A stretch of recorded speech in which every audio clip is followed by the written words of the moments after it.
శ్రావణమాస శుద్ధ పంచమి రోజున నాగపంచమి అంటారు. బ్రహ్మదేవుడు ఆదిశేషువును అనుగ్రహించిన రోజు అన్నమాట. బ్రహ్మదేవుడు ఆదిశేషువును అనుగ్రహించిన రోజు అన్నమాట. నాగుల చవితి మాదిరిగానే నాగపంచమి నాడు నాగదేవతను పూజించి పుట్టలో పాలు పోస్తారు.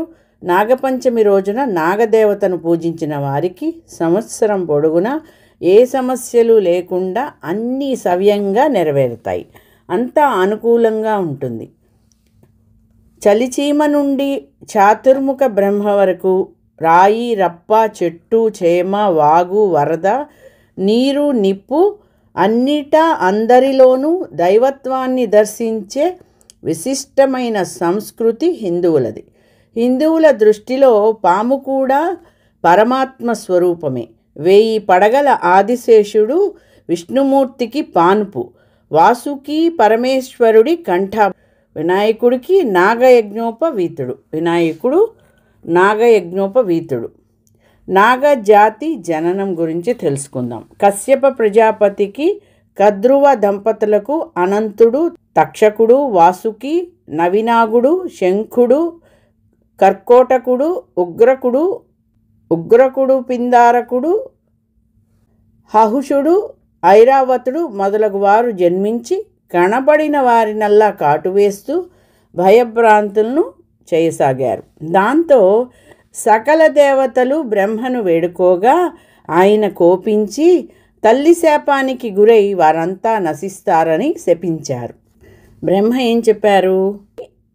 తల్లి శాపానికి గురై వారంతా నశిస్తారని శపించాడు. అప్పుడు వాసుకి మొదలైన నాగులంతా విధాత ముందు వినమ్రులై మమ్మల్ని మీరే సృష్టించి మాకీ విధంగా శాపమివ్వడం న్యాయమా అని వేడుకున్నారు.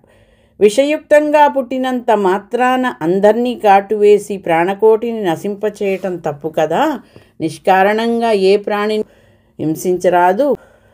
గరుడ మంత్రం చదివే వారిని ఔషధమని సమేతులను తప్పించుకు తిరగండి. దేవతా విహంగ గణాలకు జ్ఞాతులైన మీరు మీ స్థాన గౌరవాలను నిలుపుకోండి. వాయుభక్షకులై సాధుజీవులుగా మారండి. మీ నాగులంతా ఆటలావితల పాతాళలో నివాసం చేయండి అని బ్రహ్మ శాసించగా వారంతా ఆయన ఆజ్ఞను శిరసావహించారు. దాంతో దేవతలంతా నాగులను ప్రశంసించారు. భూలోకవాసులంతా ప్రార్థనలు చేశారు. దివ్య ప్రభావ సంపన్నమైన నాగజాతికి కృతజ్ఞతాపూర్వకంగా నాగుల జన్మదినమైన నాగపంచమి రోజున వారిని పూజ చేయటం మొదలుపెట్టారు. వైదిక కాలం నుండి కార్తీక మాసం 5వ రోజు పంచమి ఉత్సవాలు జరుపుకునే సాంప్రదాయ దేశమంతా ఉంది. పుట్టలో ఆవుపాలు, వడపప్పు, చలిమిడి, అరటిపండ్లు, కోడిగుడ్లు జారవిడిచి నైవేద్యంగా సమర్పిస్తారు. పార్వతీదేవికి పరమేశ్వరుడు చెప్పినట్లుగా పురాణాలలో చెప్పడం జరిగినది. ఓ పార్వతీదేవి, శ్రావణమాస శుక్ల పంచమి నాడు నాగారాధన చేయడం అత్యంత శ్రేష్టమైనది. ఈ నాగపంచమి నాడు ద్వారానికి ఇరువైపులా సర్పచిత్రాలను గోమయంతో రాసి పూజ చేయడం ఎంతో శుభప్రదం.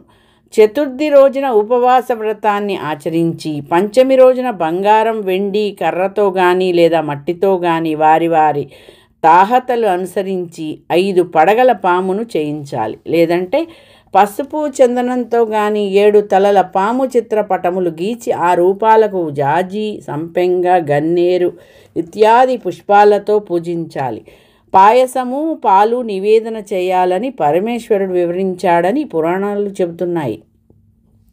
శ్రావణమాసం శుక్లపక్షంలోని పంచమి తిథి నాడు నాగపంచమి పండుగ వస్తుందని శాస్త్రవచనం. ఇదే విధంగా కార్తీక మాసంలో వచ్చే శుక్ల పంచమి నాడు జరుపుకునే నాగపంచమి కూడా ఈ సాంప్రదాయానికి చెందినదేనని పండితులు అంటున్నారు. అందుచేత శ్రావణ మాసమున వచ్చే నాగపంచమి రోజున నాగదేవతను పూజించాలి. నాగ చతుర్థి రోజున నాగపంచమికి ముందు రోజు ఉపవాస వ్రతాన్ని ప్రారంభించాలి. గరుడ పంచమిగా పిలువబడే నాగపంచమి రోజున సూర్యోదయానికి ముందే లేచి శుచిగా స్నానమాచరించి ఇంటిని శుభ్రం చేసుకోవాలి. ఇంటి గడప, పూజా గదిని పసుపు కుంకుమలు పుష్పాలతో అలంకరించుకోవాలి.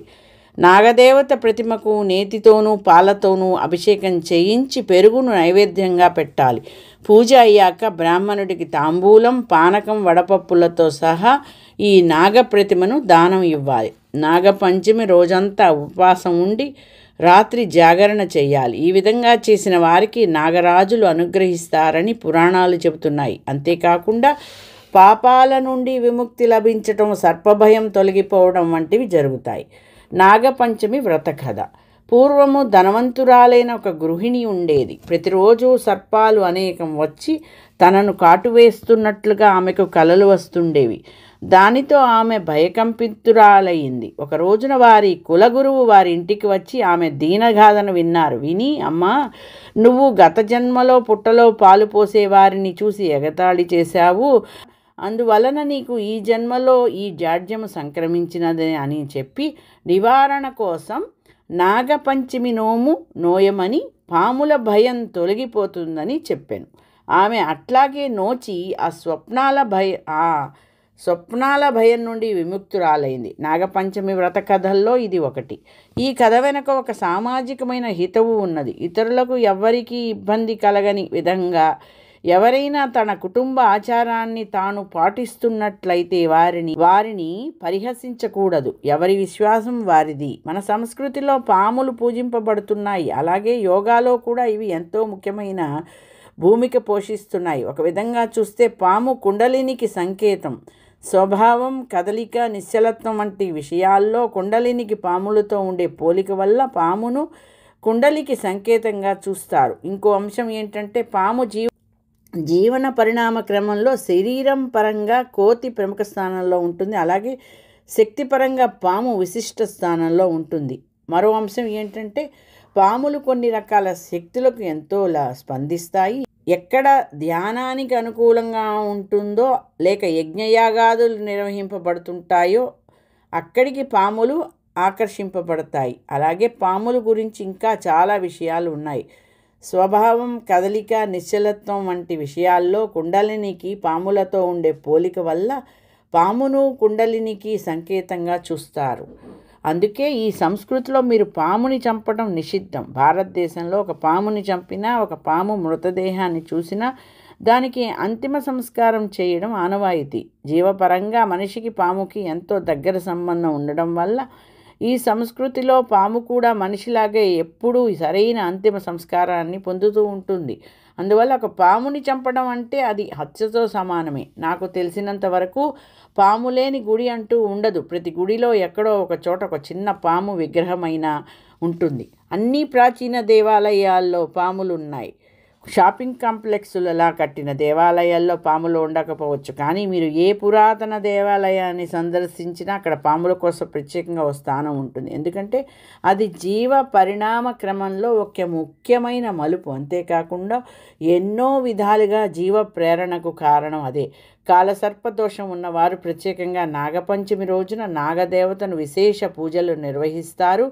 కాలసర్పదోషం ఉన్నవారికి అనేక కష్టాలు ఎదురవుతాయి. శారీరక అనారోగ్యం కలుగుతుంది. వృత్తి ఉద్యోగాల్లో ఇబ్బందులు ఎదురవుతాయి. సవ్యంగా జరగాల్సిన పని కూడా ఆగిపోతుంది. ఊహించని అవరోధాలు వస్తుంటాయి. ఏదో రూపంలో మానసిక అశాంతి కలుగుతుంది. అలాంటప్పుడు నాగపంచమి నాడు పుట్టలో పాలు పోసి కాలసర్పదోష శాంతి చేయించుకోవాలి. దాంతో దోష నివారణ జరిగి సుఖ సంతోషాలు అనుభూతికి వస్తాయి. శ్రావణ మాసంలో వచ్చే నాగపంచమి విశేషాలు సవివరంగా అందించానని అనుకుంటున్నాను. నాగపంచమి ప్రాముఖ్యత. శ్రావణ మాసం శుద్ధ పంచమి రోజున వచ్చే ఈ నాగపంచమి నాగుల చవితి అంటారు. నాగుల చవితి శుభాకాంక్షలు తెలుపుతూ సర్వే జనా సుఖినో భవంతు. స్వస్తి.